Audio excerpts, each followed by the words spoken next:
Putin hides his work and meetings using multiple identical offices across Russia. 3 almost identical offices were built for him in different residences. This is meant to hide his actual location. Investigators from Radio Free Europe and Current Time found proof. Copies of his Moscow office in Novogorevo exist in the Bocharu-Brucheri residence in Sochi and the Valdai residence in Novgorod. The dictator holds meetings and briefings in these offices, but the Kremlin doesn't say they're different places. All offices are officially shown as the Novogorevo. The evidence that there are actually 3 offices: the door handle, a decorative wall line, and a paper folder. The story of these offices and Putin's movements between them show how his approach to personal security has changed. Over the years, he has moved more of the state's management into his own residences. Putin's original office was set up at his Novogorevo residence in 2015. But just a year later, secret copies of the room were built, investigators found. Photos and videos from the Valdai office appear from 2018 and from the Sochi office from 2020. They also found that since January 2024, the Russian dictator stopped using the Sochi office due to the drone threats. And from the early 2025, he stopped using the Novogorevo office. But since mid-September 2025, Putin has started returning to this residence occasionally. US Secretary of State Marco Rubio condemned drone incursion into Eastern European airspace. He stressed that Moscow is behind these provocations. Speaking to reporters after the G7 summit in Canada, the American diplomat warned that such actions could trigger something bigger. Yeah, we're not in favor of them. I mean, we don't like them, but we have a strong commitment to NATO and to defend our partners if they ever come under attack. We think those provocations are coming from Russia. We think that they're counterproductive and obviously create a high level of tension that could spark something broader, which would be bad news for them and bad news for everybody, really. Rubio also said the US is not currently negotiating with Russia to extend the nuclear arms control treaty. For now, there are only talks about possible talk with the Russians. He added there is no news on this at the moment. Meanwhile, Belgium has called in allied forces to deal with unidentified drones. French, German and British drone defense teams arrived after multiple sightings over Belgian territory. Suspicious drones have been seen near airports, military bases and nuclear plants. Authorities say the incidents show signs of Russian involvement. Moscow denies the accusation. The current front line could serve as a basis for negotiations between Ukraine and Russia. G7 foreign ministers agreed on this, according to a statement from their meeting. Meeting participants reaffirmed unwavering support for Ukraine in defending its territory from Russian aggression. The statement stressed that the international borders cannot be changed by force. An immediate ceasefire is essential to stabilize the situation. We reaffirmed our unwavering support for Ukraine in defending its territorial integrity and right to exist, and its freedom, sovereignty, and independence.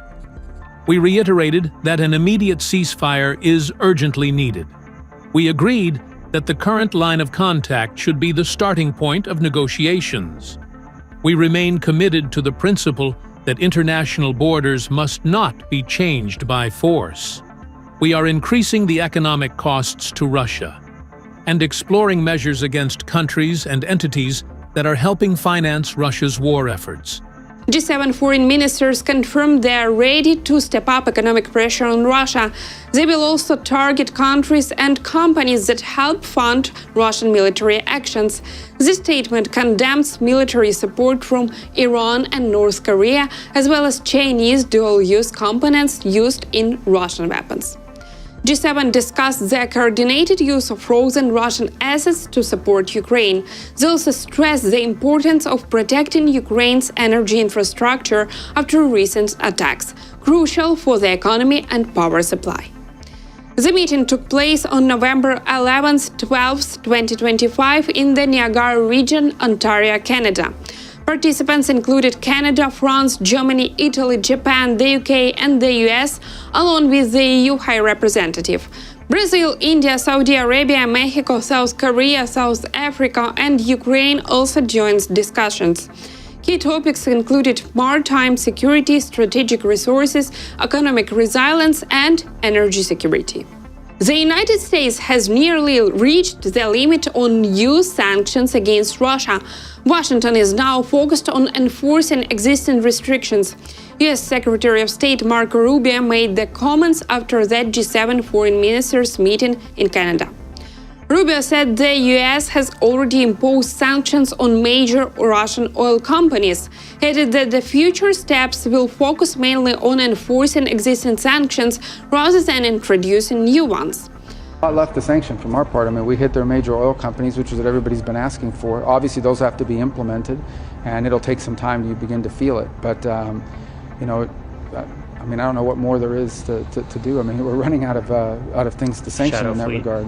Well, Shadow Fleet is an enforcement mechanism, and obviously sanctions have to be enforced. So, we don't put sanctions and then not enforce them. Rubio also highlighted efforts to combat Russia's Shadow Fleet, which helps Moscow bypass oil restrictions. He urged European partners to get more involved.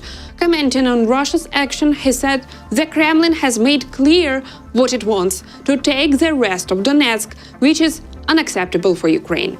He added that the Russian missile strikes target energy network and aim to demoralize population.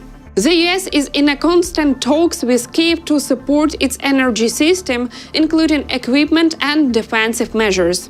Rubio acknowledged, however, that rapid destruction of equipment after installation remains a problem. Kenya has officially confirmed that its citizens are fighting for Russia in the war against Ukraine. More than 200 Kenyans have joined the Russian military so far. The country's foreign ministry made the announcement, as reported by Reuters. Kenya's foreign ministry says recruitment agencies continue to actively operate in Kenya and Russia, trying to enlist more Kenyans for the war. The recruitment has expanded to include other African citizens as well. Some were misled about the nature of their work. They were promised large sums to cover visas, travel and accommodation. The ministry also reported that some recruits have been injured. In September, a security raid near Nairobi rescued 21 Kenyans who were being sent to fight. Authorities say they were promised non-combat roles like assembling drones, handling chemicals and painting. That's all for now. Thank you for watching and don't forget to subscribe to our channel and leave your comments below.